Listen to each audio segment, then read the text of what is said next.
A graça e a paz, povo de Deus. Meu nome é Diego Nunes. Eu gostaria de trazer uma reflexão para você hoje. O tema dessa reflexão é quando a palavra dá nome ao pecado. Nosso texto base, Gênesis capítulo 39, versículo 9. Como, pois, cometeria eu tamanha maldade e pecaria contra Deus? Existe algo impressionante na história de José. Quando a mulher de Potifar o seduz, ela está oferecendo aquilo que muitos chamariam de prazer. Ela oferece satisfação, ela oferece uma oportunidade secreta, ela oferece algo que parece desejável aos olhos humanos. Mas José enxerga algo completamente diferente. Enquanto ela oferece prazer, José vê pecado. Enquanto ela oferece uma oportunidade, José vê uma transgressão contra Deus. Enquanto ela oferece um momento de satisfação, José vê uma ofensa ao Senhor. E é exatamente aqui que acontece a batalha mais importante. A batalha não começa no corpo, a batalha começa na mente. Antes de alguém cair em um pecado, esse pecado precisa parecer aceitável. Antes de alguém transgredir, a transgressão precisa receber outro nome. Por isso, o pecado raramente se apresenta como pecado. Ele se apresenta como prazer, como liberdade, oportunidade, como felicidade, como realização. O objetivo da tentação é fazer o homem esquecer aquilo que Deus disse. Foi assim no Jardim do Éden, foi assim com Davi, foi assim com Judas, e continua sendo assim até hoje. Mas a palavra de Deus faz exatamente o contrário. Ela chama as coisas pelos seus verdadeiros nomes. Aquilo que o mundo chama de liberdade, muitas vezes a palavra chama de escravidão.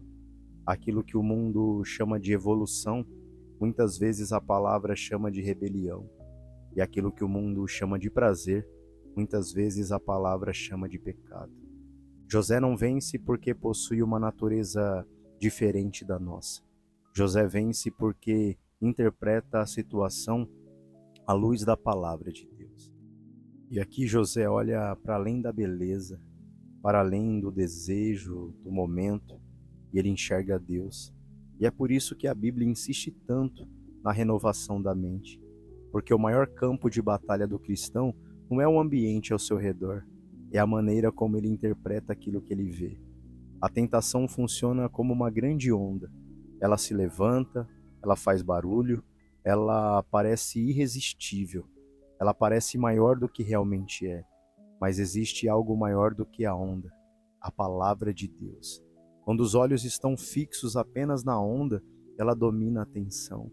Mas quando os olhos estão fixos na verdade de Deus, a onda continua existindo, porém ela perde a sua autoridade. E foi isso que aconteceu com José. Ele não ficou contemplando a tentação, ele não ficou negociando com a tentação, ele não ficou calculando até onde poderia chegar.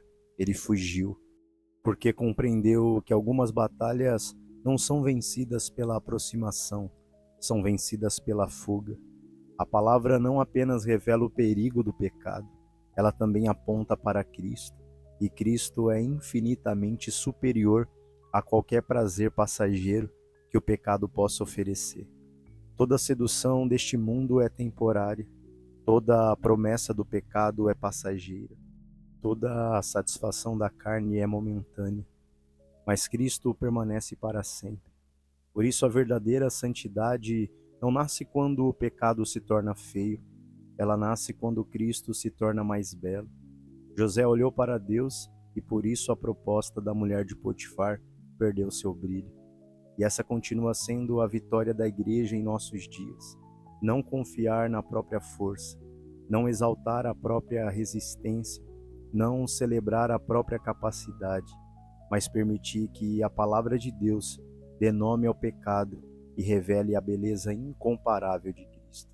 Porque quando Cristo ocupa o lugar central, aquilo que parecia irresistível começa a perder sua força.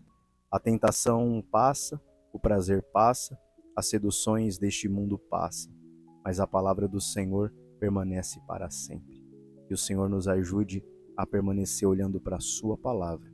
Deus te abençoe e até o próximo devocional.